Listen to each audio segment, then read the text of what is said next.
우리 수업 목표는 첫 번째 것을 폐하시면 두 번째 것을 세우려 하심이라. 그래서 뭐 제사 또 율법의 행위를 폐하는 것은 이제 두 번째 것은 이제 예수 그리스도죠. 예수 그리스도를 세우려 하심에 대해서 공부하고요. 예수의 피를 의지하여 담대하게 지성소에 들어가는 것에 대해서 공부하고요. 하나님의 뜻을 행한 후에 약속을 받기 위해서는 우리가 인내가 필요함을 또 거기에 대해서 공부합니다. 그리고 믿음의 도의 우월성, 믿음의 사람들에 대해서 공부하고요. 우리 믿음의 도 그러면은 그리스도의 그 십자가의 도지만 사실 하나님께서 우리에게 주신 하나님의 길이에요.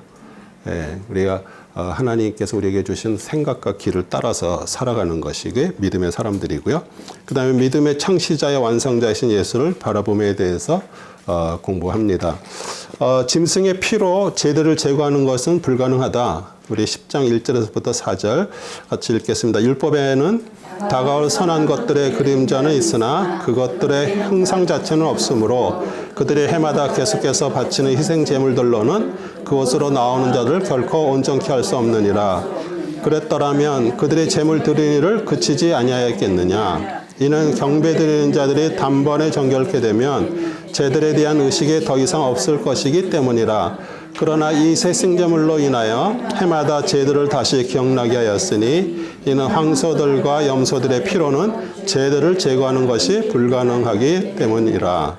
네, 하나님께서는 단순히 우리에게 제사를 원하지 않으시고요. 그 메시아를 통해서 한 뜻을 이루기 위해서 이렇게 예언하셨는데 우리 메시아께서 우리 그리스도께서 짐승의 번제물과 속죄제물이 아니고 자신의 몸을 십자가에서 들이셔서 그것을 이렇게 하나님의 뜻을 이루셨고요. 또 그것이 우리 두루마리 책 다윗의 시편에 기록되어 있습니다. 시편 40편 6절 7절에도 주께서는 희생제와 예물을 바라지 않으시고 주께서 내 길을 열어주셨으며 번제와 속죄제도 요구하지 아니하셨나이다. 그때 내가 말씀드리길 보소서 내가 왔나이다. 나의 가나에 기록한 것이 두루마리 책에 있나이다. 내가 왔다. 우리 예수 그리스도께서 오셔서 그 일을 이루신 것이에요. 율법은 자신의 신앙을 남에게 보여줄 수 있는 거죠. 우리 바리새인들은 이렇게 시장어기 같은 데서 이렇게 서서 경건하게 기도를 하고 그랬습니다. 근데 율법에는 사람을 온전케 하는 기능이 없어요. 우리 제사를 드려서 거룩한 자가 되는 것이 아니라 우리 제사와 그 제물을 통해서 흠없는 제물의 희생으로 말미암아 죄인된 내가 제사함 받게 되었다는 것을 감사하는 것이에요. 네. 그래서 첫 번째 것을 폐하시면 두 번째 것을 세우려 하십니다. 5절에서부터 9절입니다. 그러므로 그가 세상에 오실 때 말씀하시기를 주께서는 희생제물과 예물을 바라지 아니하시고 나를 위하여 한 몸을 예비하셨도다. 주께서 번제들과 속죄제들을 기뻐하지 않았으니 그때 내가 말씀하시기를 오 하나님이여 보소서 두루마리 책에 나에 관해 기록한 것 같이 주의 뜻을 행하려고 내가 왔나이다 하였노라 하셨도다.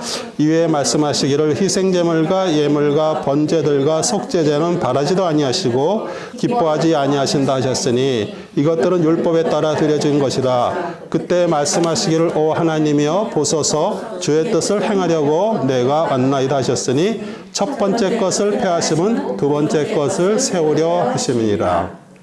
그래서 첫 번째 것이 완전하지 않기 때문에 두 번째로 오신 우리 예수님께서 십자가에서 죽으심으로 인해서 그 일을 완전히 이루셨어요. 그래서 하나님이 보시는 거는 오늘 여기서도 계속 얘기하잖아요. 뭐 짐승의 번제 드리는 어떤 그런 것들을 하나님이 원하지 않으신다 그렇게 얘기를 하는 것은 첫 번째는 이제 그렇게 율법을 통해서 주셨잖아요. 그래서 그들은 그걸 했어요. 근데 그것은 사실 우리의 죄를 완전히 제거하는 것이 아니라 이렇게 덮어놓은 것 같은 거예요. 예, 그런데 그러니까 우리 하나님은 우리가 예배 드리시는 행위가 아니라 그 예배를 위해서 모여있는 우리의 그 속마음이잖아요. 예, 그래서 의식의 그런 행위가 아니라 우리가 그 제사를 드리며 그러니까 쉽게 얘기해서 우리가 예배를 드리면서 그 예배 속에서 우리가 이렇게 제사함을 받고 하나님의 자녀가 된 것이 예수 그리스도 예수님의 그 희생으로 인해서 우리가 용서됐다라는 것, 그거기 때문에 사실 어떻게 보면은 겉으로 하는 어떤 그런 게 아니라 우리 속마음이 중요한 거잖아요. 그렇죠? 예, 그리고 그러면서 우리 자신이 그런 존재밖에 안 되는구나 이렇게 알면서 이게 진짜 하나님의 은혜구나 이렇게 알게 되는 것이에요. 그래서 첫 번째 것은 제사 예물을, 두 번째 것은 예수 그리스도를 말하기에 여기 구원은요 오직 하나님이 예비하신 제물이 되어 죽으신 한 몸 예수님으로 말미암아 주어지는 것이죠.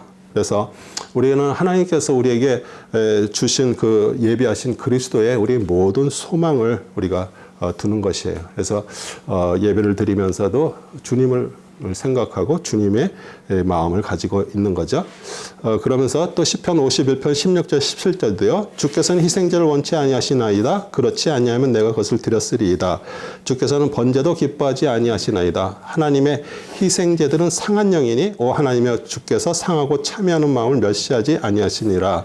그러니까 우리가 하나님 앞에 예배를 드리고 하고 또 구원받고 그 죄가 사해졌는데도 불구하고 내가 죽지 못하고 계속 아직도 계속 내가 나오잖아요. 그러면서 우리 자신이 정말 도저히 우리 힘으로 할 수 없다라고 그러면서 마음이 이렇게 상한 마음이 되는 거잖아요. 참여하는 마음. 그걸 하나님이 기뻐하시는 거예요. 우리의 그 마음을. 그래서 영원한 한 번의 영원한 속죄제 10절에 18절입니다. 그 뜻에 따라 한 번 예수 그리스도의 몸을 들이심으로 우리가 거룩하게 된 것이라. 제사장마다 매일 서서 섬기며 똑같은 제사를 자주 드리지만 이것들로서는 결코 죄들을 제거할 수 없으나 이분은 한 번의 속죄를 영원히 드린 후 하나님의 오른편에 앉으셔서 그 후로는 그의 원수들을 자기 발판으로 삼을 때까지 기다리시느니라. 이는 그가 한 번의 제사서 거룩화된 자들을 영원히 온전케 하셨기 때문이라. 그것에 관하여 성령께서도 우리에게 증거자가 되셨으니 이는 그 후에 그가 미리 말씀하시기를 그들 날들 이후로 내가 그들과 세울 언약이 이것이라. 주가 말하노라 내가 나의 법들을 그들의 마음속에 두고 그들의 생각에 그 법들을 기억하리라. 또 그들의 죄들과 불법들을 다시는 기억하지 아니하리라고 하셨습니다. 이제 이것들을 용서하신 곳에선 더 이상 속죄죄가 없느니라. 네. 그래서 우리 이스라엘의 그 유대인들은 제사를 드린 것에 대해서 가치를 두지만 사실 그 제사는 죄를 없이 하지 못한 것이에요. 네. 그래서 그런데 그것은 우리 두 번째 것을 세우기 위해서 두 번째는 이제 메시아를 기다리고 메시아 그리스도를 통해서 완전히 그 죄가 사해지는 건데 그러니까 그 둘째 것을 세울 때 우리는 이 둘째 것의 가치가 얼마나 귀한 것을 우리가 보려고 그렇게 한 것이에요. 그래서 여기서도 그 원수의 발판을 얘기하잖아요. 하나님의 원수죠. 근데 이제 우리가 둘째 것이라는 건 그리스도잖아요. 그렇죠? 예. 근데 그거를 보고서 그 마음, 우리 마음 안에서 있는 그런 것을 주님 앞에 드려야 되는데 그거에 아니고 자꾸 어떤 행위, 첫 번째 거 하는 행위만 마치 고집하는 것이에요. 그러면 예수님은 생전에 분명히 메시아로 오신 분이었음에도 불구하고 우리 유대인들은 제사장들 또 바리새인들은 그 제사의 행위에 관심을 갖고 거기에만 포커스했기 때문에 실제로 오신 그분을 보지 못하는 거예요. 그러니까 우리가 어떻게 보면은 그게 하나님이 말씀하시는 원수라는 거예요. 진짜 앞으로 오실 그분이고 또 그렇게 예언되어 있는데 실제로 오셨는데도 불구하고 그 메시아를 보지 않고 아직 그 제사 드리는 거에서만 거기다 모든 포커스를 맞추고 그것을 하는 것. 그게 어떻게 보면 하나님께서 말씀하시는 건데 우리의 믿음이 있는 자는 당연히 행함이 따라오죠. 그런데 우리의 행함을 가지고 우리 신앙을 만약에 판단한다 그러면 그것은 잘못된 거잖아요. 그렇죠? 우리는 정말 내가 죽을 자였는데 그분으로 인해서 내가 하나님의 은혜가 나한테 넘어왔다. 우리는 그것을 믿는 것이에요.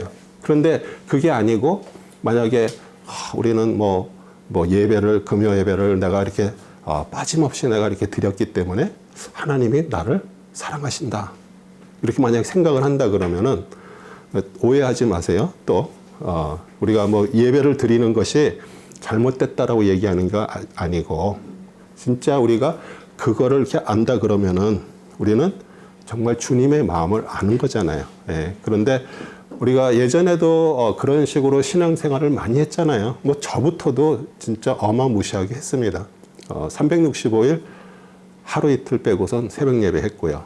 뭐 모든 예배 네. 그렇게 제가 했는데도 그 마음속에는 뭐냐면 스스로가 뭐가 좀 괜찮은 것처럼 보여. 제가 신앙생활 할 때 교회에 진짜 밴이 필요했는데 그때 신앙으로 나온 밴을 제가 교회에다가 이렇게 드렸어. 그러면서 그게 이렇게 다 뭐 교인들 타고 다니는 걸 이렇게 보면서 제 마음속에 마음에 뿌듯한 거예요. 인간이기 때문에 어쩔 수가 없는 거예요. 그런데 만약에 그런 것들이 행위를 가지고 내가 정말 어떤 의롭다라든지 했다는 거면 사실 제 자신이 바리새인이 된 거예요. 근데 하나님은 그게 나쁘다고 그러는 게 아니잖아요. 근데 우리는 자꾸 행위를 가지고 하다 보면 거기에 자꾸 포커스가 되면 무슨 생각을 하게 되면 아, 저 사람은 왜 안 하지? 이렇게 자꾸 생각을 들어. 근데 그게 유대인들에게 예수님이 얘기하신 게 그게 그 얘기예요. 네, 독사의 자식들아 그러면서 막 얘기를 하고 그러잖아요. 그 얘기가 뭐냐면 그렇게 안 해도 되는데 내가 해놓고 누구를 정죄하는 거예요? 다른 진짜 하나님께서 그리스도께서 서로 사랑하라 그랬는데 그 서로 사랑하는 사랑이 아니라 저렇게 좀 하면은 더 하나님이 하시지 않을까? 이렇게 만약에 정죄하는 마음을 가졌다 그러면 그거 자체가 우리는 어떻게 보면 하나님의 원수인 것이에요. 네. 그래서 우리가 우리 시편 25편 7절에 오 주여 내 젊은 시절의 죄들과 내 죄가들을 기억하지 마시고 주의 자비를 따라 주의 선하심을 인하여 나를 기억하소서. 이게 뭐예요?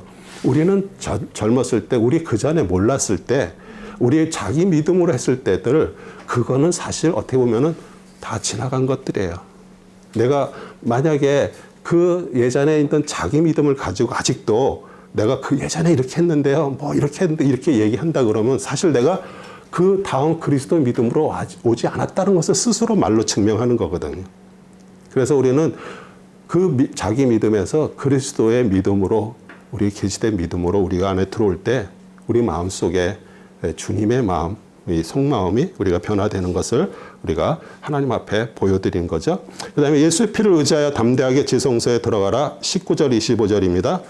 그러므로 형제들아 우리가 예수의 피로 인하여 지성도 들어가나니 그가 우리를 위해 바치신 새롭고 살아있는 길로 휘장 곧 구역지를 통하여 들어가느니라. 또한 하나님의 집을 다스리는 대제사장이 계시니 우리가 믿음의 온전한 확신 가운데서 진실한 마음으로 다가가자. 이는 우리의 마음은 핏부림을 받아 악한 양심으로부터 깨끗해졌고 우리의 몸은 순수한 물로 씻겨졌기 때문이라. 약속하신 분은 신실하시니 우리의 믿음의 고백을 흔들림 없이 굳게 붙들자. 또 서로 생각하여 사랑과 선행을 격려하며 어떤 사람들의 습관처럼 우리 자신들이 함께 모이는 것을 저버리지 말고 서로 권면하여 그날에 가까이 오는 것을 볼수록 더욱 그리하자. 우리 세상의 종교인들은요, 그들의 믿는 그 절대자를 만들어 놓은 그 사원이나 이런 데를 가죠. 그렇죠? 그리고 뭐 예전에는 어느 신들은 뭐를 해요? 향을 사르잖아요. 그렇죠?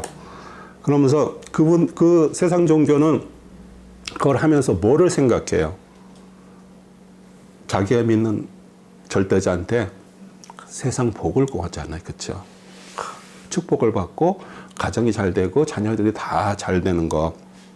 이제 그거를 그들은 그것을 그러면서 마음으로 상상하는 거야. 내가 이렇게 했으니까 그 절대자 그 신이 나에게 복을 줄 거라고 생각하면서 마음에 위로받고 위안을 받고 이렇게 오잖아요. 그렇죠?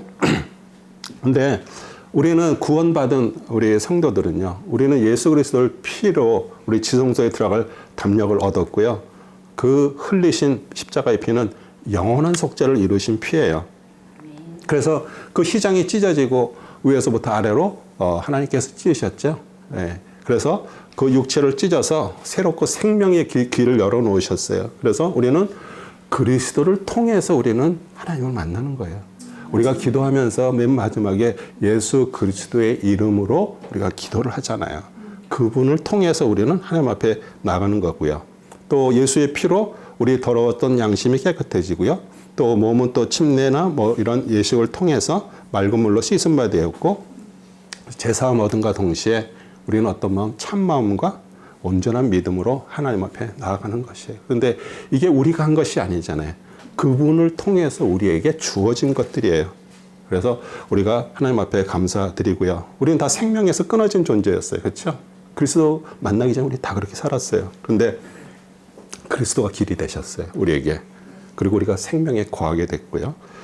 그러니까 우리는 정말 그것이 은혜고요. 감사함으로 우리는 그 마음을 가지고 우리가 예배를 드리는 거예요. 그렇죠? 네. 그래서 우리는 만나서 예배 드리고 같이 우리 성도님들의 그 교제 속에서도 우리 예수 그리스도를 얘기하고요. 또 내가 은혜 받은 것을 이렇게 같이 나누고 또 즐거워하고 또 사랑과 선행을 통해서 서로 격려하고요.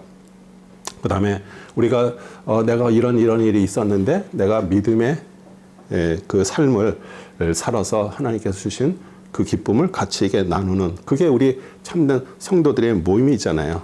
그런데 우리의 그 모임이 어떤 세상의 즐거움을 나누고요. 또 세상 것으로 뭐 힘을 얻고자 이렇게 모여 있다 그러면 어쩌면 그것은 모이기를 피하는 어떤 사람의 습관 같은 것이에요.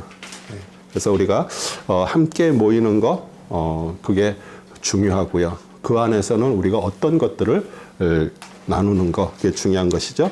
그 다음에 죄에 대해서 경고가 26절에서 31절입니다. 이는 우리가 진리의 지식을 받고 난 후에도 고의로 죄를 지으면 죄들에 대한 희생자가 남아있지 아니하고 다만 대적하는 자들을 집어삼킬 심판과 맹렬한 분노를 두려운 마음으로 기다리는 것만 남아있기 때문이다.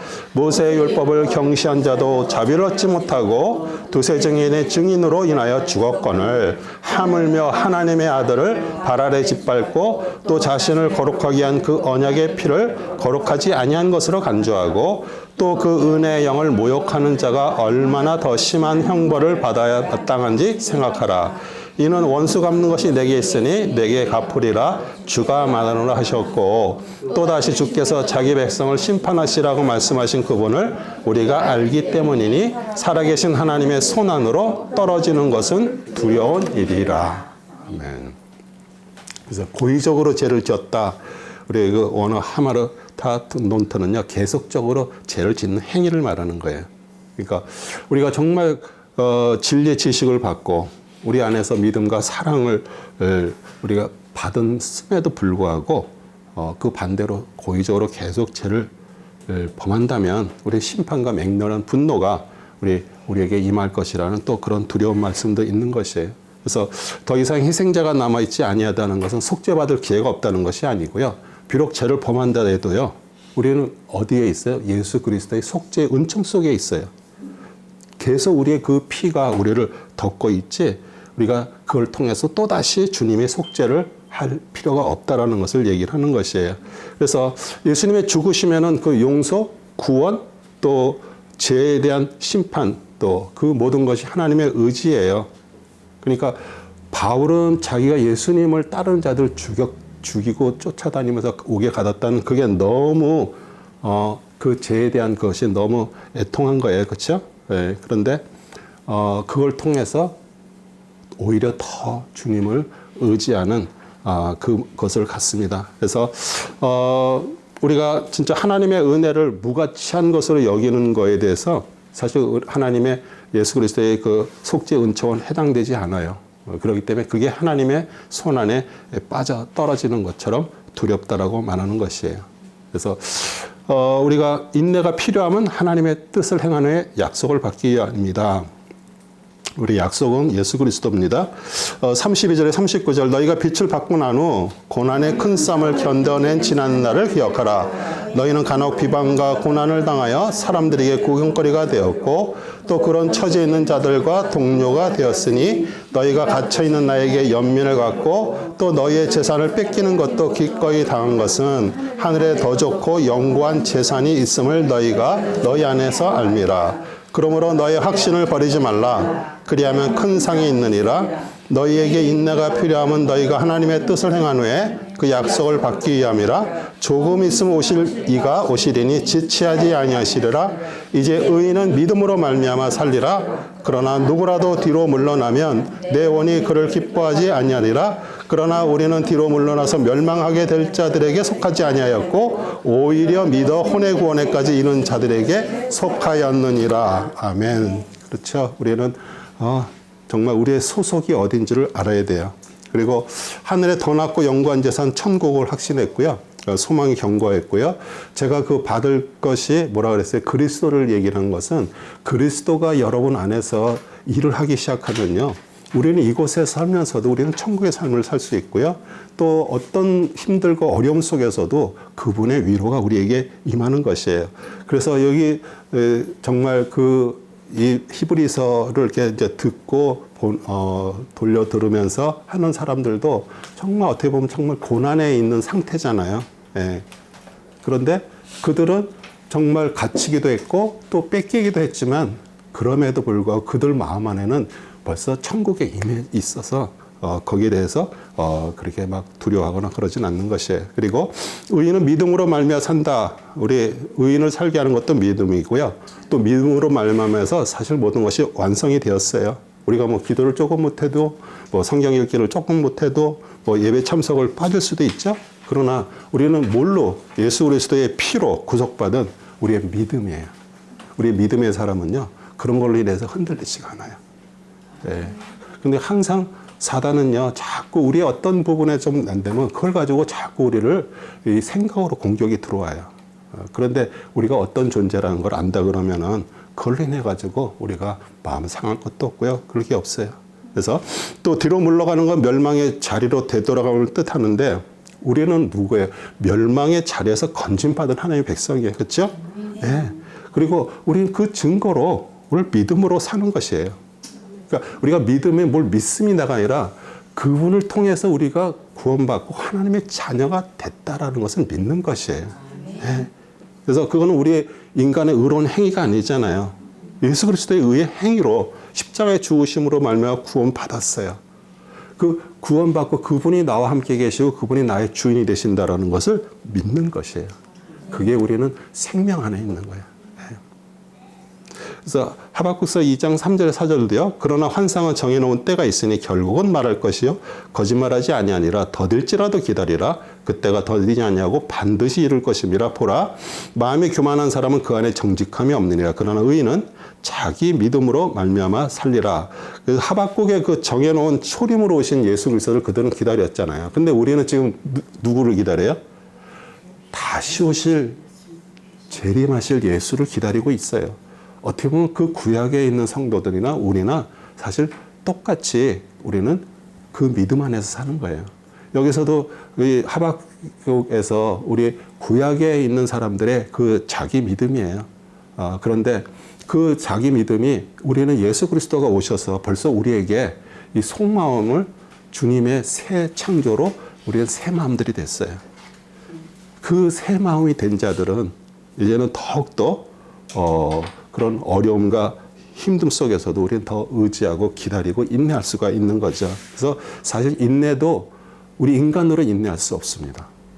우리 인간의 힘으로 견뎌야지 이런다고 견딜 수가 있는 것이 아니에요. 그런데 그분이 우리 안에서 그 인내할 수 있도록 우리를 이끌어 주시는 것이에요. 아멘. 네, 믿음의 도의 우월성 11장 1절 3절입니다. 이제 믿음은 바라는 것들에 대한 실상이요 보이지 않는 것들에 대한 증거니 원로들이 그것으로서 좋은 평판을 얻었느니라. 믿음은 우리는 세상들이 하나님의 말씀으로 지어진 것을 깨닫나니 보이는 것들은 나타나는 것들로 된 것이 아니니라. 우리 성도들은 보지 못하는 것을 우리는 하나님의 말씀과 약속의 근거에서 눈으로 보지 못하지만 우리는 믿는 거예요. 그렇죠? 우리는 예수님의 십자가에서 처형되신 것도 우리는 못 봤습니다. 그렇죠? 또 뭐 하나님께서 천지를 창조하신 거 우리는 보지 못했어요. 그런데 이 세상은 보이는 세상이 있고 보이지 않는 세상이 있어요. 그런데 우리는 그 보이지 않는 것을 본 것처럼, 왜냐하면 그 말씀을 우리가 하나님이 썼다라, 하나님 성령님께서 썼다라는 걸 믿기 때문에 믿는 거예요. 네. 그래서 우리가 성경을 읽으면서 이 말씀이 하나님의 성령께서 각 성령의 감동으로 우리 저자들을 통해서 썼는데 그것을 우리가 믿기 때문에 우리는 그 말씀을 읽으면서 눈으로 못 봤어도 우리는 그것을 믿는 거예요. 네. 그래서 분명히 또 그 말씀들이 이렇게 있으면 우리에게 앞으로 이루어질 것도 말씀하셨잖아요. 그런데 우리는 내일 어떻게 될지를 모르는데도 그 이루어질 것도 우리가 믿는 거예요. 그래서 분명히 하나님은 그 일을 사실로 증거해 주실 거고요. 믿음은 우리 남에게 보여주라고 있는 것이 아니잖아요. 그렇죠? 예. 내가 만약에 나의 믿음을 남한테 보여주려고 그러면 뭘 해야 돼요? 행위를 해야지 보여지는 거죠. 나 믿음이 있어 그러고 가만히 있는다고 그게 되는 게 아니잖아요. 그래서 사람들이 자꾸 어떤 행위로 그거 하는데 그 얘기는 뭐예요? 결국은 내가 남보다 좀 낫다라는 것을 그걸 나타내는 거잖아요. 그렇죠? 예. 근데 우리 믿음은 우리 바라는 것들이 실상이고 보지 못하는 증거는 우리 하나님께서 선물로 주셨어요. 그 선물을 받은 자는 내가 지금 안 보여도 하나님의 약속을 믿고 본 것처럼 우리는 사는 것이에요. 예. 그리고 우리가 그리스도를 믿고 하나님을 내가 의지할 때 우리 그 믿음으로 우리는 충분해요. 예. 그리고 우리는 믿음으로 보이는 행동을 신뢰하지 않고요. 우리는 뭘 믿는 거예요? 주님이 하신 일. 주님이 십자가에서 나의 죄를 사하셔서 나를 구원하고 하나님의 자녀로 삼아주셨다는 그 사실을 내가 믿는 거예요. 예. 그리고 그것이 믿음으로 사는 것이고요. 그러면서 이제 11장에는 이제 믿음의 사람들을 쭉 나열합니다. 그래서 아벨, 에녹, 노아 이렇게 얘기를 하는데 히브리 11장 4절 7절입니다. 믿음으로 아벨은 가인보다 더 나은 제사를 하나님께 드림으로써 의로운 자라고 증거를 받았으니 하나님께서 그의 예물들을 인정하심이라. 그가 죽었으나 믿음으로 아직 말하고 있느니라. 믿음은 에녹은 죽음을 보지 않고 옮겨졌으니 하나님께서 그를 옮기셨느니라. 다시 보이지 아니하시니라. 그는 옮기오기 전에 하나님을 기쁘시게 하였다는 이 증거를 지녔느니라. 그러나 믿음이 없이는 하나님을 기쁘시게 할 수 없나니 하나님께 나아가는 자는 그분이 존재하시는 것과 그분이 자기를 열심히 찾는 자들에게 보상하시는 분임을 마땅히 믿어야 하느니라. 믿음으로 노아는 아직 보지 못한 일들에 대하여 하나님의 경고하심을 받고 두려움으로 행하여 방주를 예비함으로 자기 집안을 보완하였으니 그것을 통하여 세상을 정죄하고 믿음에 의한 의의 상속자가 되었느니라. 하나님께 범죄한 우리 아담과 하와가 에덴 동산에서 내어보내기 전에 그들이 그 무화과 나무 잎으로 가려서 그 수치가 계속 드러나는 것을 저가시게 한 짐승을 죽였어요. 그리고 가죽옷을 지어서 입으셨어요. 어쩌면 아담과 하와가 그 짐승에 죽는 거, 그 어떻게 보면 처음 본 사건이었죠. 그러나 이 가죽옷을 지어주기 위해서, 우리의 수치를 가리기 위해서, 우리 죄를 가리기 위해서 그 가죽옷을 주려면 동물이 죽어야 되잖아요. 예, 그것은 앞으로 오실 우리 메시아 대속의 죽음이고요. 그것을 통해서 죄가 가려질 것을 암시했어요. 그리고 그 자녀인 아벨도 이런 사건을 통해서 짐승에 대한 그를 이해를 했는데 가인은 그냥 자기 소산을 제물로 드렸는데 우리 아벨은 첫 새끼와 기름은 여호와 것이라고 그는 구별을 해서 드리는 그런 구별에 대한 그게 온 거예요. 그러니까 그 얘기는 뭐냐면 그냥 이렇게 그냥 잘한 거를 이렇게 해서 드리는 게 아니라 야, 이게 모두가 이게 내 것이 아니라 하나님께서 이렇게 해서 주셨다. 이거를 아는 거죠. 그러니까 우리 아벨과 그의 제사라고 얘기를 해요. 그러니까 그게 뭐냐면 우리 가인은 자기 소산을 그냥 이렇게 드렸어요. 꼭 무슨 농작물을 드렸고 여기는 양을 드려서 그 얘기가 아니라 이 아벨이 드린 그 양이라는 것은 첫 새끼를 죽여서 드렸잖아요. 그러니까 그것이 이게 나라는 마음을 가지고 내가 주님 앞에 나의 모든 것이 드려진다는 그 행위, 그 마음을 하나님께서 받으신 것이에요. 네. 그래서 우리 믿음으로 드리는 것이 아니면은 우리는 보통 그러잖아요. 뭘 드리면 복을 하나님께서 주지 않으실까? 우리 그 번영 신학도 그렇고요. 많은 어떻게 보면은 이게 내 거를 드리고 무슨 이렇게 받는다 이런 개념을 우리가 만약 한다 그러면은 사실 이게 드린다는 자체가 이게 어디서 왔어? 이게 다 하나님께로 온 거잖아요, 그렇죠? 그러면은 내가 대가를 생각하고 내가 드렸다 그러면 벌써 나는 믿음 자체가 없다는 것을 말하는 거예요. 이게 하나님으로부터 왔다는 그런 믿음을 가지고서 우리는 드리는 거죠. 그래서 우리가 사실 어떤 우리 안에 믿음이 내전에는 다 우리 시작은 다 자기 믿음으로 시작해요. 내가 하나님 앞에 예배드리고 내가 하나님 앞에 헌금하고 내가 어떤 걸로 하는 그런 믿음으로 우리는 해요. 그러나 어느 시간이 지나면서 이게 하늘에서 우리 마음속에 정말 간절하게 이게 다가 아닌데 그런 마음을 가지고 있을 때 하나님께서 우리에게 예비하신 하나님의 것이 임하는 것이에요.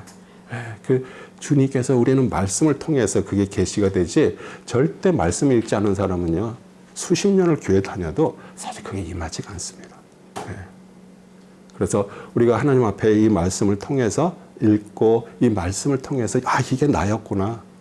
내가 정말 이렇게 살았구나. 그러면서 하나님께서 우리에게 마음의 열림과 동시에 하나님의 영이 임하고 그러면서 우리 안에 이제는 그리스도의 믿음으로 바뀌는 거예요.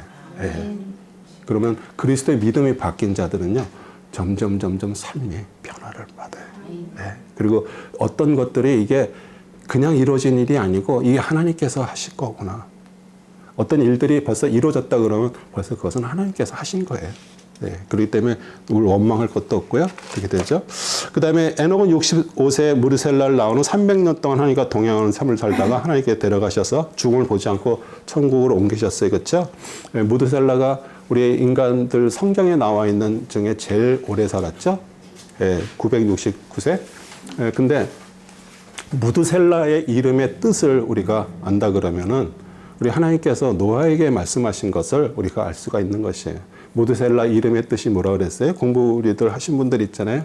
우리 무드셀라는 죽으면 심판이 임한다.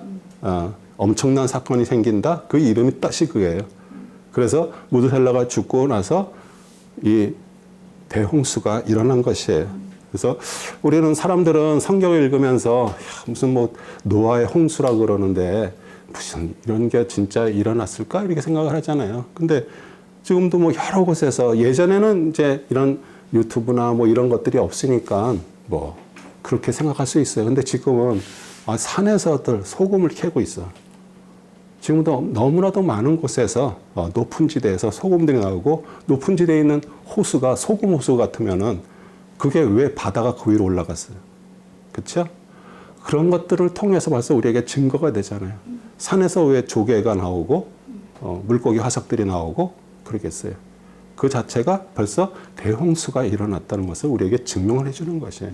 그래서 우리가 성경은 과학책이 아니기 때문에 우리가 성경을 과학적으로 증명할 수는 없어. 근데 우리가 진짜 그 말씀이 하나님의 말씀이고 하나님께서 하셨다라는 것을 믿는다면 우리 안에 하나님의 주시는 믿음이 생기기 시작하는 거예요. 그래서 또 에녹의 승천은 또 예수님의 승천을 또 우리에게 얘기를 해주고요. 그 다음에 귀한 상을 주시는 것을 믿는다면 우리가 하나님께서 우리에게 주시는 것은 그거잖아요. 우리의 마음이 중요하잖아요. 그렇죠? 네. 근데 우리가 지금들 보면은 그 복을 하나님의 복을 주신다. 그 자꾸 이 세상 복을 생각을 하고 하나님 믿고 이 세상에서 잘 살다가 죽으면 천국을 간다 이렇게 생각을 만약 한다 그러면은 어떻게 보면은 그거 자체가 사실 잘못된 것이거든요. 믿는 자에게 고난도 따르고요. 그 고난을 통해서 하나님을 찾게 되고요. 그 고난을 통해서 하나님 것은 우리를 단련시키고 더 바른 것을 보게 하는 것이에요. 네. 그래서 우리는 여기서 봉사 많이 하고 교회에서 헌금하고 많이 하면 우리는 천국에 무슨 큰 집이 있고 우리 옛날에 목사님들 그런 식으로 설교들도 하셨어요. 그런데 그것이 아닌 것이에요. 그러니까 우리가 점점 왜냐하면 이제 그렇게 될 때 우리는 이게 믿음이 그냥 나의 믿음이 아니구나. 하나님 주시는 믿음으로 그렇게 살고요. 노아는 믿음으로 방주를 준비했잖아요. 근데 세상 사람들은 하나님을 믿지 않기 때문에 우리 방주 지을 때 얼마나 비웃었어요. 그렇죠? 100년 동안 지었는데 그 사람들이 그 당시에 뭐라 그랬어요? 배를 지으려면 바닷가에다 지어야지 왜 산에다 짓냐고 그렇게 얼마나 비웃었을 거예요. 그렇죠? 네. 근데도 계속 100년 동안 지으면서도 계속 이제 심판이 임하니까 이렇게 방주에 들어오라 그렇게 초청을 해도 그들은 전혀 무시했어요. 그렇죠? 네. 그리고 우리 예수 그리스도가 또 우리 방주예요. 우리 레퓨지고요. 우리가 어려울 때 우리는 그분한테 피하는 것이. 예, 그리고 우리 예수 믿는 자들은요, 보이지 않은 것을 본 자처럼 노아의 믿음이잖아요. 노아는 하나님께서 이렇게 말씀하셨으니까 그 말씀을 믿고 보이지는 않았지만 그렇게 해서 졌어요. 그와 똑같아요. 우리의 삶도 사실 매일매일 우리는 지어져 가고 있는 거예요. 네. 그다음에 아브라함과 사라의 믿음입니다. 8절에서 12절입니다. 믿음으로 아브라함은 장차 유업으로 받을 땅으로 떠나가라는 부름을 받았을 때 순종하여 어디로 가야 하는지도 모르면서 떠났으며 믿음으로 그는 타국 땅에 있는 것 같이 약속의 땅에 기거하여 그와 함께 그 동일한 약속의 상속자들인 이삭과 야곱과 더불어 장막에서 살았느니라. 이는 그가 기초들이 있는 한 도성을 기다렸으니 그것을 세우시고 만드신 분은 하나님이시라. 사라 자신도 쇠퇴할 나이가 지났지만 믿음으로 씨를 잉태할 힘을 받아 아이를 출산하였으니 이는 약속하신 분이 신실한 줄을 여김이라. 그러므로 죽은 자와 같이 된 한 사람으로 인하여 하늘의 수많은 별과 해변에 헤아릴 수 없는 모래와 같이 많은 사람들이 생육하였느니라. 네. 우리 하나님께서 우리 아브라함과의 그 약속이잖아요. 하늘의 별과 같이 바다의 모래와 같이. 그런데 자기를 볼 때는 아니 아들도 없는데 그런 얘기를 하면 그게 마음에 왔겠어요? 이제 그러기 때문에 이제 또 아내 또 얘기를 들어서 또 하갈이라는 몸종을 잃어서 이렇게 이스마엘도 낳게 했죠. 예. 그런데 그래도 이제 아브라함이 이제 계속 믿음이 점점 자라면서 완전하게 이제 믿음으로 이제 가는 거예요. 그래서 사실 우리 하나님의 약속 그 만민의 우리 열방의 아버지라는 뜻이잖아요. 아브라함이. 그렇죠? 근데 그게 언제 이루어졌어요? 우리 2000년 전에 예수님께서 오셔서 복음이 이제 만방에 온 세계에 전해지면서 수많은 하나님의 자녀들이 정말 하늘의 별과 같이 바다의 모래같이 지금 이렇게 생긴 거잖아요. 그래서 우리 성도의 인생들도요, 어떻게 보면은 하나님께서 우리한테 주신 그 믿음이 아니면은 살다 보면 우리도 자꾸 다른 데로 가고 싶은 그런 마음들이 있어요. 예. 근데 우리가 계속 그래도 하나님의 그 길에 서 있는 것 자체가 구원의 은혜예요. 우리를 구원해 주시고 하나님의 자녀를 삼으셨기 때문에 우리가 지금 거기 있는 거예요. 근데 우리 본성이 어떤 거를 알잖아요. 우리는 정말 이게 우리가 우리 힘으로 할 수 없는, 나도 나를 모르는데 내가 어떻게 남을 알겠어요. 그렇죠? 그런데 그런 나를 그리스도를 통해서 믿음의 세계로 우리를 부르신 것 자체가 얼마나 큰 축복이고요. 큰 은혜잖아요. 그것이 사랑이잖아요.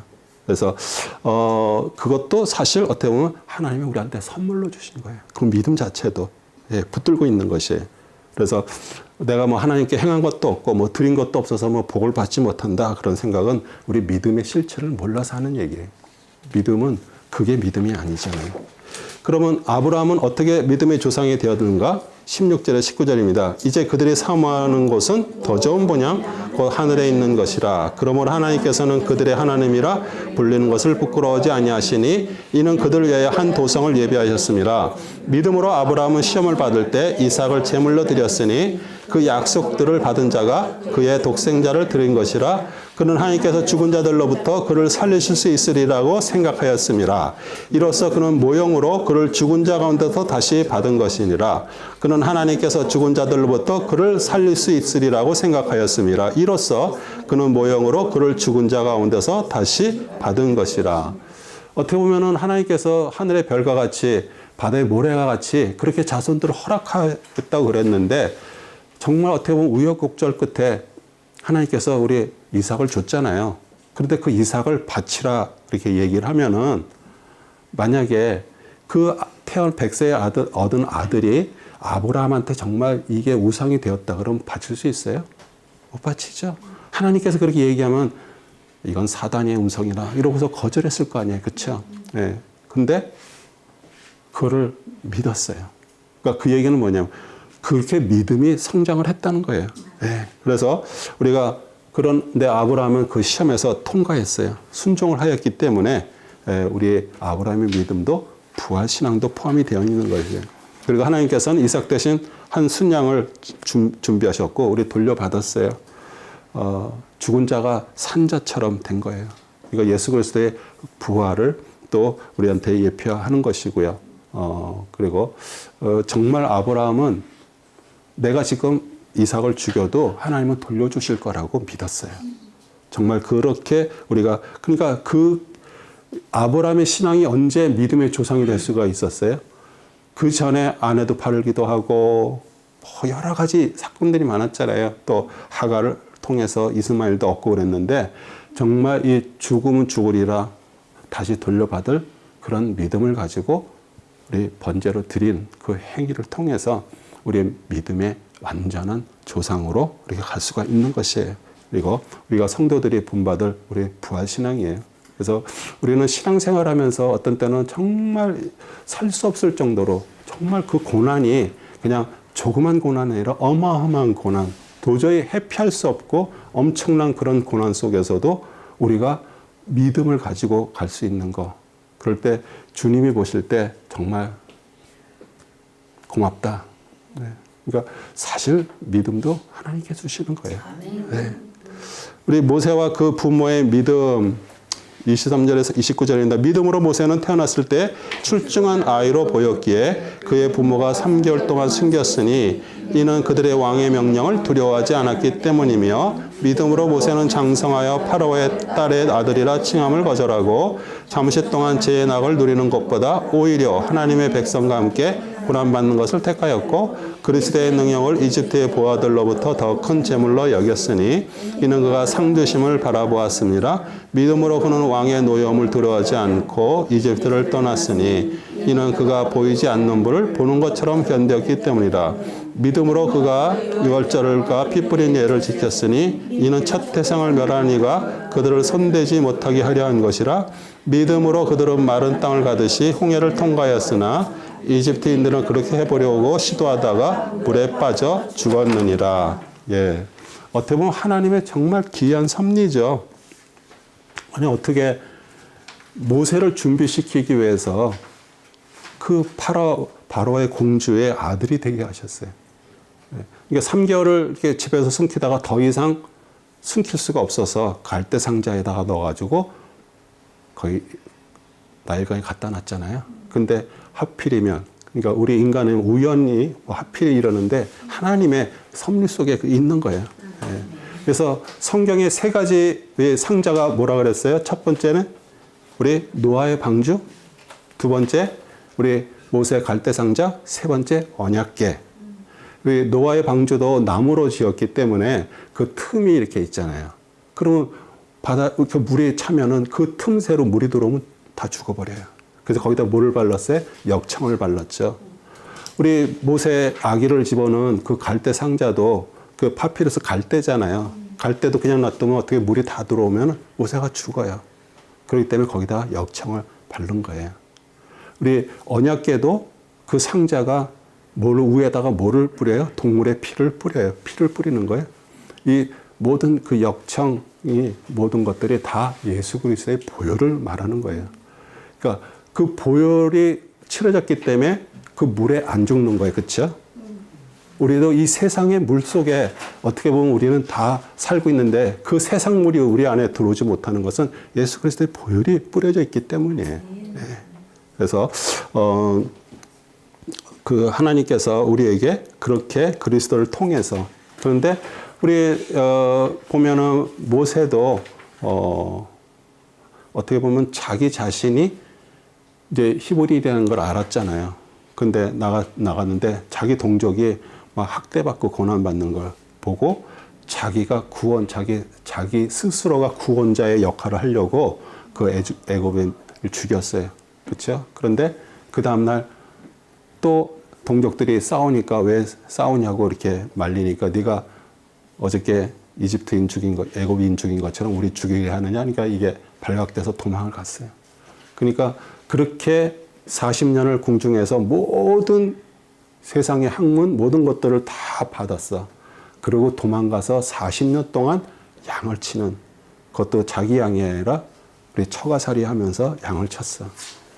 그런 다음에 이제 입이 둔해서 말을 할 못한다고 할 정도의 힘이 다 빠져 있을 때 하나님께서 이제 구원자로 쓰임을 받는 거예요. 그래서 어떻게 보면 그 모든 것들이 하나님의 계획 안에 있었던 거잖아요. 그리고 우리 하나님을 경외하고요. 또 하나님을 그 믿는 믿음에서 또 나왔고요. 그다음에 모세 6월절 핏부림 다 앞으로 오실 메시아의 그 십자가의 죽으심을 우리 벌써 모세가 그것들을 다 하나님께서 그 주신 거예요, 마음으로. 그다음에 모세의 부모는 하나님에 대한 믿음으로 모세를 숨겼어요. 하나님, 그래서 우리가 하나님의 관계에는요, 우리가 실수를 하고 죄를 지어도요, 우리 하나님께서 우리를 모르신다면서 이렇게 끊는 것이 아니잖아요.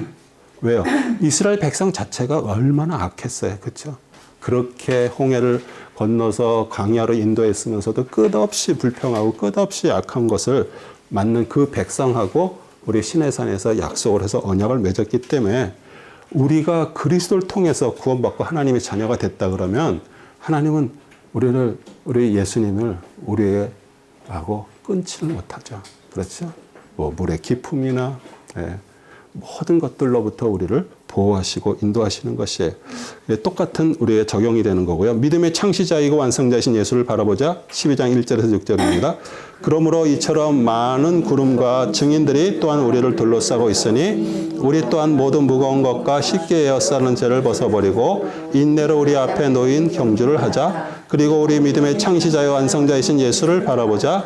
그는 자기 앞에 놓인 즐거움을 위하여 십자가를 견디시고 수치를 개의치 아니하시더니 하나님의 보좌 오른편에 앉으셨느니라. 너희가 마음이 지쳐 낙심치 않기 위하여 자기에게 저질러진 죄인들의 그와 같은 모순된 행동들을 견뎌내신 그를 깊이 생각하라. 너희가 죄에 맞서서 싸우되 아직 피 흘리기까지는 대항하지 않았으며 또 마치 자녀들에게 했던 것 같이 너희에게 권면하신 말씀을 잊었으니 곧 내 아들아 주의 징계를 경시하지 말고 책망받을 때에 낙심하지 말라. 주께서 그의 사랑하신 자를 징계하시고 그가 받으신 아들마다 매질하시니라 하신 것이다. 네, 우리 예수 그리스도는 우리의 믿음의 시작과 그것을 완성시키는 분이에요.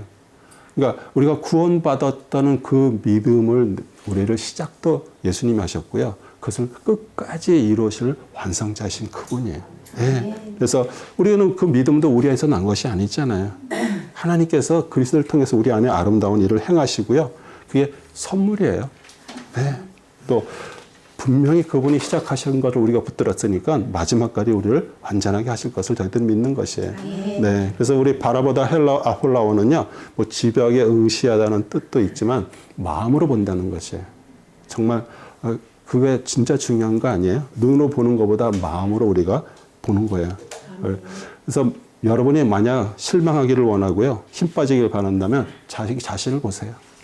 여러분 스스로 자기를 보면 힘 빠지고 정말 어떻게 보면 실망할 수밖에 없어.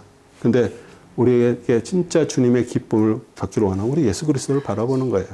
예. 그래서 아들이 아는 자에는 징계 없이 살게 하시는데 겉으로 볼 때는요, 세상 사람들 더 편하게 잘 사는 것 같아. 축복받고 사는 것 같아. 근데 그들의 마지막은 뭐예요? 멸망이에요. 예. 그래서 우리가 하나님과 아버지 아들 관계로 사는 성도는요, 뭘 잘 살고 못 살고 그거 부러울 이유도 없고요.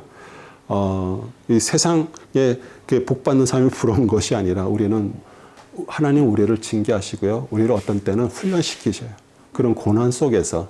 그런데 그게 하나님의 사랑이라는 것이에요. 왜냐하면 하나님이 진짜 사랑하는 우리 육신의 아버지도요, 정말 사랑하는 자녀 사랑한다면 애들에게 징계할 수밖에 없어요. 왜냐하면 그냥 내버려두면 다 망나니가 되기 때문에 그러는 거예요. 징계가 지금 사라진 시대에 우리가 살고 있어요. 너무나도 많은 망나니들을 그냥 보는 것이에요. 예. 그래서 하나님 아버지의 징계 7절에서 11절이면 너희가 징계를 견뎌내면 하나님께서는 너희를 아들들로 대우하실 것이니 아버지가 징계하지 않는 아들이 어디 있느냐? 모든 사람들이 참여하는 징계를 너희가 받지 않았다면 너희는 사생자여 친아들이 아니니라. 또 우리 육신의 아버지가 우리를 징계하여도 존중하였거늘 영들의 아버지는 더욱 복종하여 살아야 하지 않겠느냐? 그들은 정녕 자기들이 옳다고 생각한 대로 며칠 동안 우리를 징계하였지만 하나님께서는 우리의 유익을 위하시고 또 우리를 그분의 거룩하신 참여자들이 되도록 하시느니라. 징계가 당시에는 즐겁지 않고 슬픈 것 같으나 후에 그로 인하여 훈련된 자들에게 화평한 의의 열매를 맺느니라. 네. 그래서 우리 육신의 아버지가 뭐 며칠 동안 징계했다 그러는 거는 하나님 보실 때는 사실 우리의 삶은 며칠이에요. 네. 우리는 영원한 그것을 받는 자죠. 그러니까 우리 아버지도 우리 자녀들을 훈계하고 교훈하고 책망하고 징계하죠. 그리고 좋은 아버지일수록 자녀에 대한 징계를 충실히 합니다. 그런데 남의 옆집 애들한테 우리는 그렇게 하지 않잖아요. 그렇죠? 그러니까 내가 징계를 지금 받고 있고 주님의 어떤 고난 속에서 내가 그것을 뚫어한다 그러면 아, 내가 참 아들이구나.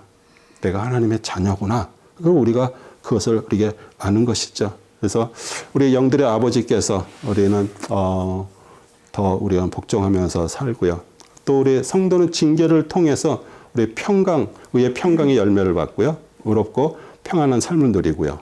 거룩과 의의 훈련 과정이 우리가 어떻게 보면 구원받은 거룩한 하나님의 자녀라는 뜻이에요. 네, 그 표예요. 우리가 삶 속에서도 계속 그것을 통해서 우리가 성화로 가지 우리에게 모든 것들이 다 완벽하게 편하고 뭐 이러면요.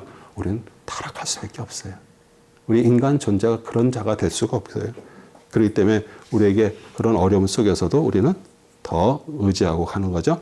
경고와 가르침입니다. 12장 25절 29절입니다. 너희는 말씀하시는 그분을 거절하지 말라. 그들이 땅에서 말씀하심을 거역하고서도 피하지 못하였거늘 하물며 우리가 하늘에서 말씀하시는 그분으로부터 돌아선다면 어찌 더 피할 수 있겠느냐. 그때는 그분의 음성이 땅을 흔들었거니와 이제는 그분께서 약속하시 말씀하시기를 내가 또 한 번 땅뿐만 아니라 하늘까지도 뒤흔들리라고 하셨느니라.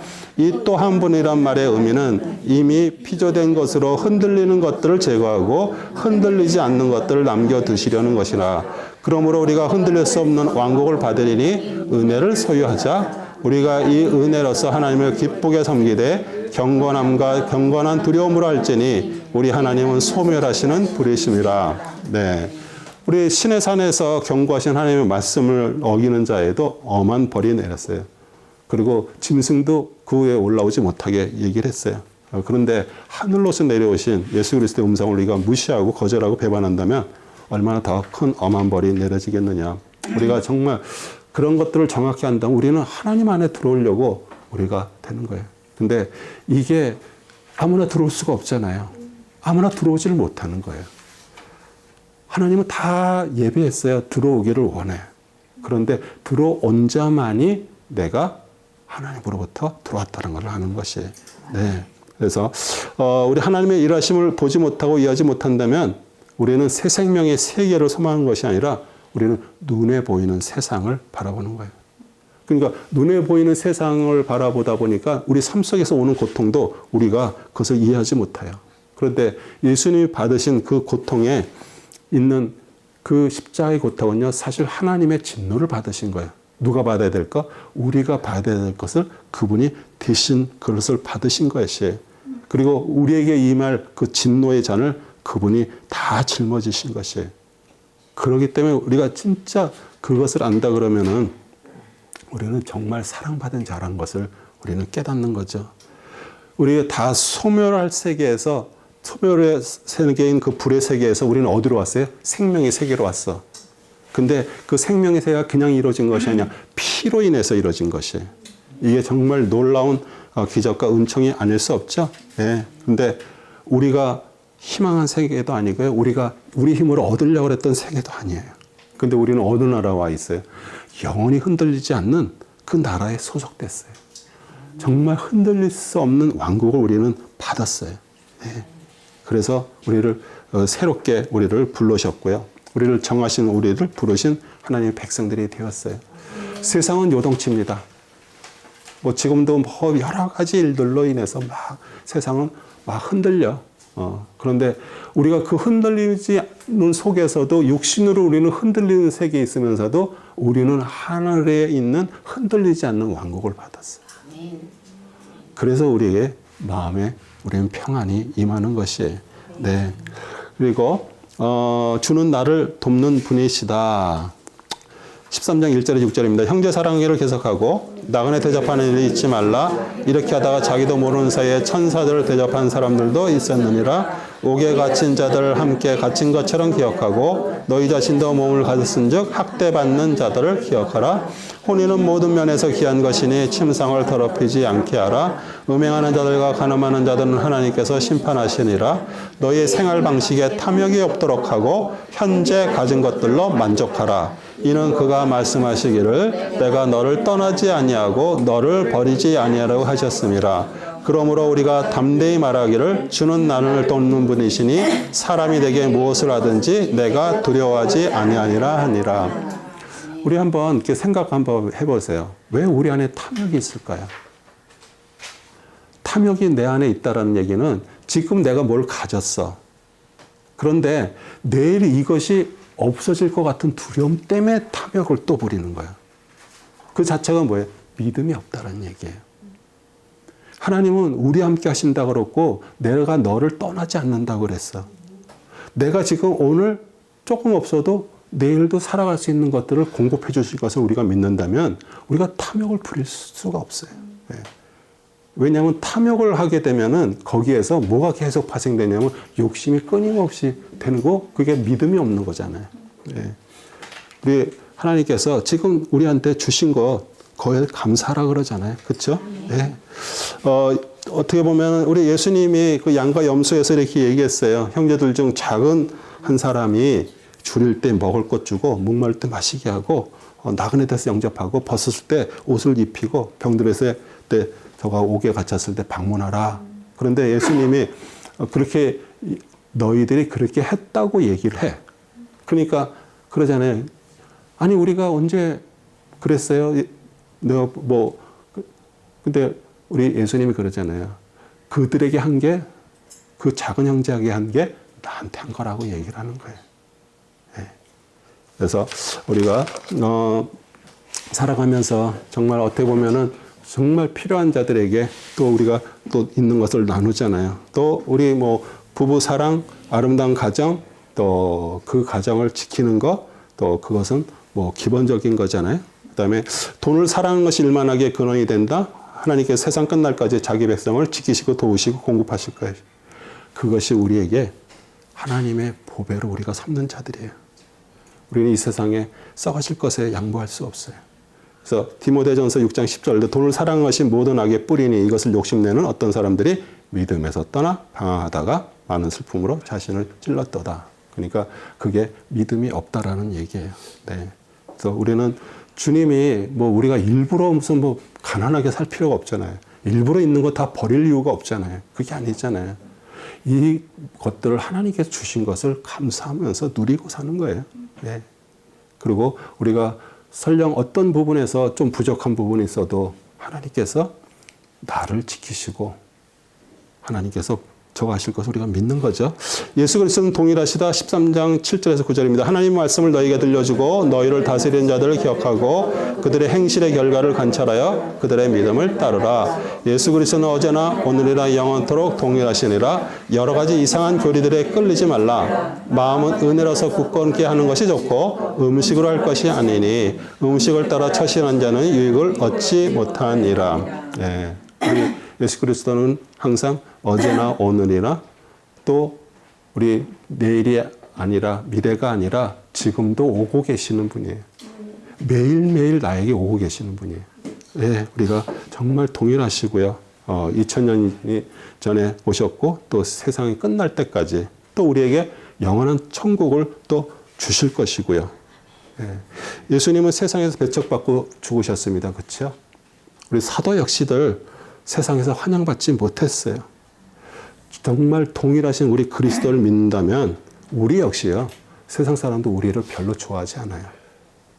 제가 이게 항상 느끼는 게 그거예요. 정말 이 세상적인 생각을 가지고 있는 사람한테 제가 어떤 복음을 얘기하고 어떤 얘기를 하면은 되게 싫어해요. 더 이상 좀 그런 얘기 하지 말라 그래요. 네. 그래서 만약에 우리가 그게 아니고 정말 막 사람들한테 다 환영받고 좋은 사람이라고 뭐 그런 얘기를 듣기를 원한다면 우리 사실 그리스도를 믿는 것하고는 조금 차이가 있는 것이에요. 네.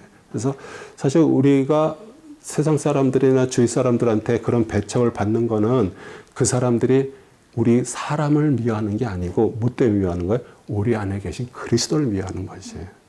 그래서 여러분이 살면서도 그런 어떤 거를 받을 때, 이게 저 사람이 나를 미워서 이러는 것이 아니라 내 안에 있는 그리스도를 그리고 저희 박대하는 거라고 여러분은 믿으시기 바랍니다.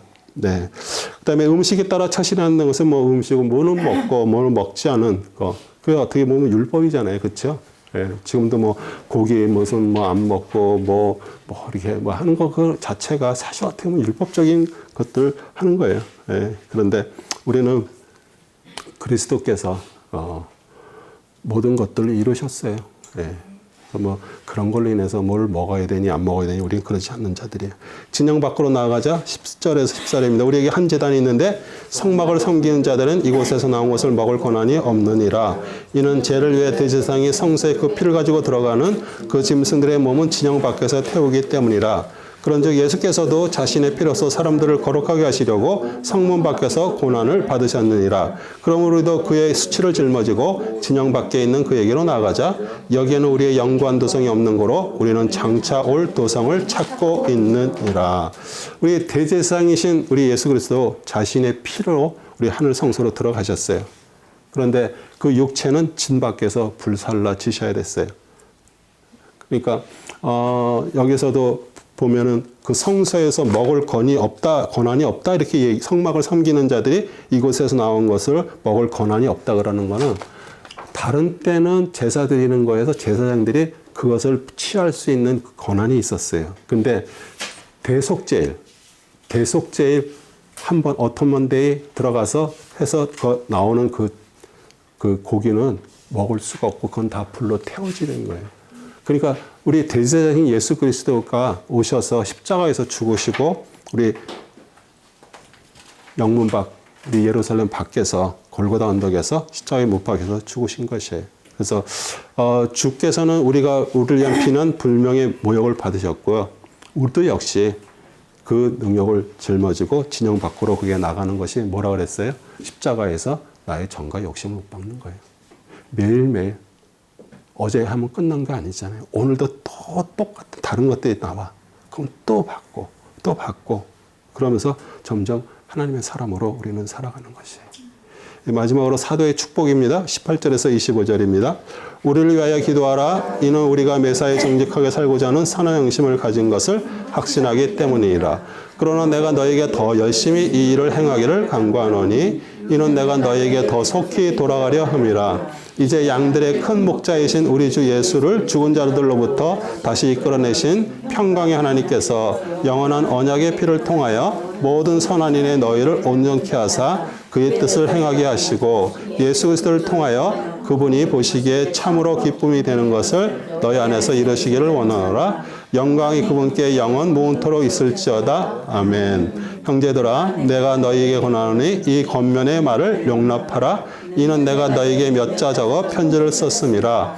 우리 형제 디모데가 풀려낸 것을 알라. 그가 곧 오면 내가 그와 함께 가서 너희를 보리라. 너희를 다스리는 모든 자와 모든 성도에게 문안하라. 이탈리아의 사람들이 너희에게 문안하느니라. 은혜가 너희 모두에게 있을지어다. 아멘. 아멘. 우리 만약에 우리가 항상 관심이 내 뜻과 내 소원을 이루어지는 것을 만약에 기도한다면 어떻게 보면은 진짜 기도가 주님이 원하시는 기도를 해야 되는데도 내가 육신적인 것을 구하고 내가 원하는 것이 이루어달라고 계속 기도한다면 아직 어린아이 수준에 있는 기도를 할 수밖에 없는 것이에요. 그런데 우리 주님께서 가르치신 기도는 하나님이 우리한테 주신 거예요. 어떻게 보면은 하나님이 우리를 향한 기도예요. 하늘에서 이루어진 것이 땅에 이루어지기를 원하세요. 하늘에서 우리에게 주신 것이 실제로 내 삶에서 실체가 돼서 살면서 그 일이 이루어지기를 하나님은 원하고 계시는 것이에요. 우리에게는 항상 그래도 우리에게 필요한 것들을 공급해 주잖아요. 그렇죠? 네. 그리고 내가 하나님으로부터 용서함 받았잖아요. 그렇죠?